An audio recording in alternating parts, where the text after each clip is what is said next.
266, and we got a lot of feedback around the Brian Ortega round 3 ending, about the why it wasn't stopped. And I know that that's one thing that was kind of omitted from the conversation. All right, now we want to thank our sponsor, MyBookie.ag. Head to MyBookie now and use your promo code WeighingIn to start off with a double deposit bonus. That promo code WeighingIn to double your money so you can double your winnings with MyBookie.ag. Use the promo code WeighingIn. And that's not all. If you deposit now, you'll also get a free entry into MyBookie's $50,000 NFL Survivor pool. That's a double deposit bonus, free money on UFC, and free shot at $50,000. That's what I call a winning season. Bet anything, anytime, anywhere with MyBookie.ag. Use the promo code WeighingIn. Why is it that people can't go, man, thank God that wasn't stopped, because I got 2 more rounds of an incredible fight, a fight of the year candidate. In fact, I'm going to go back to the last fight of the year winner, which was Weili Zhang against Joanna Jędrzejczyk. And if you go back, I believe it was either the second or the third round, Joanna lit her up. And you watched Weili's corner actually went and picked her up and carried her back to her corner. So where was the outcry with Keith Peterson when he didn't do something about that? It was a great fight, and it stayed a great fight. It was the fight of the year. And guess what with this one? I think this is probably going to be the fight of the year, or it will at least be in contention. Now, look, in the rule sets, it's supposed to be that the corner cannot pick up and carry the fighter back to the corner. But I'm going to give you a little bit of Brian was in his corner. That all happened at the end, right in his corner. Yeah. So when they're going in and he's laying down there, yes, they did pick him up. Could Herb have done something? He could have, but he's also looking, saying he's in the corner. They didn't pick him up and carry him across the ring or the cage or anything like that. He was actually where he's supposed to be. I'm not telling you. I have stopped fights when, Vadim Nemkov. Look, Vadim Nemkov couldn't get up off of the mat to go to his corner. I called the fight on him because I wouldn't let his cornerman touch him. But your referee has got to call that. And if he doesn't call it and they touch him and pick him up, well, you're kind of stuck then because you didn't do your job with it. So I want to say, Herb, thank you for not doing that and allowing that fight to go on. I actually thought Herb did a really good job as far as the way he handled a lot of that. He handled it well. People were complaining also about the time after with the doctor and stuff because, he was hurt. You took time away from, look, that's fighting. I'm just going to tell you, rounds in MMA, yes, we get a 1-minute break. Okay, but if you're in a big fight like that or on TV or in pay-per-view, Bellator, PFL, UFC, when it's on TV, they take more time. Okay, we have a guy at Bellator, Mike Sarnowski. He's the stage manager, and he's giving the official the ability to when to start the fight. The official doesn't get that call.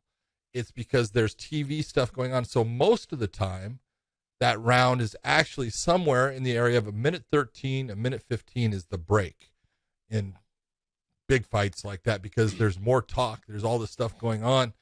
And so, that was longer. That was, it took more time, but that's called for the health and safety of the fighter. They're going to take that time. Yeah, the thing is, though, too, they're going to do that normally at the end of his break, so he has time to talk with his coaches. He has time to recover. Then they do it at the end of the 1-minute break, so then it doesn't interrupt any game planning, because then it's like, you just had the doctor, and I didn't get a chance to get water. I didn't get a chance to talk to my corners. And it's also, this is what we call trying to be fair. Volkanovski's over here. He's getting Eugene Berriman to talk to him, to give him, something, as far as, hey, I want you to do this. He's getting information from him. He's getting the water. He's having the cut man work on him. If you do it during the break, you're making it unfair because one person is getting everything that they're supposed to be getting while the other person is now having to sit there or stand there and talk to a doctor. They're not getting any information. They're not getting worked on at all. All it is for the doctors, good in getting information on whether I'm going to allow the fight to, continue or I'm going to stop it. So, we do it at the end So it's even for both fighters to be able to talk to their corners, get that attention from the cut man, get that water, do the things that are their time, and then we'll use that timeout break period in between it to now try to make it to where the doctor can have time. Yeah, I said Herb did a good job because, look, as a fighter, from a fighter's perspective, You're asking I'm for here. I'm asking. I need more time, or I want. Here, the other thing is, I'm somebody who is. I'm in my world title fight, and you're basically gonna stop the fight because I was already in my corner. I decided to lay there until my coaches came in and just picked me up and said, "Hey, get up, sit up here." That's like that type of stuff. Maybe he didn't know where he was. You can make excuses for him all you guys want. You can say the things that you want to help make the argument biased for you. But the thing is, though, is for me as a fan, and not just as a former fighter, but also as a fan of the sport, I'm glad we got more rounds.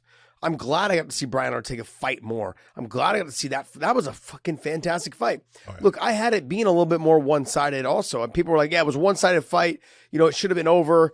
And this and that. I said, yeah, but it was sure, it was one-sided on the scorecards. But at any moment, that fight could have changed. And we saw that in the third round. Yeah, exactly. That fight could have been over at any moment with Brian Ortega's grappling, the way he is on the neck, his darces, his guillotines, all of those things, his triangle, T-City, baby. Like, we could have seen all that. It could have been that would then think about this. Think about if he would have got the submission in the 5th round with like 10 seconds left. We would have never have seen moments like that. We've seen that. We just talked about it earlier. Yeah. Robert Whiteford, when he fought Sam Cecilia, he was losing that fight. All the way up until that point. That last 6 seconds, it was a 30-second, he rocked him, but the last 6 seconds, he ends up knocking him out with 6 seconds left on the clock in the fight to win the fight. That's the type of stuff that makes like legendary fights. And that was a 2018 fight going into the 3rd round, Sam Cecilia. Yeah. So, here's another question that came up. Okay, how do you score that 3rd round? So, Josh, how do you score that 3rd round? I gave it a 10. I gave it a 10-9 for Brian Ortega. Okay, tell me why. The reason why is because he had 2 submission threats that were very, very tight. Oh, yeah. And that were basically so close enough to finish. He was looking to finish the fight. They were super close. But if you look at what Volk did at the end, where he was able to put a lot of damage out on him, a ton of damage. When that happens, that brought the fight back to a 10-9. That's what I thought. I thought it was very close. I could have seen it being a 10-8 still for Ortega. Oh, my God, no. But at the very end, with the damage, I gave it a 10-9. Okay. So a lot of people have asked me, what do you give credit for? Well, you've got to give credit to both fighters. And it is true. When Volkanovski gets cut, because Volkanovski was, he got hit with a shot that put him on his butt. People don't remember that.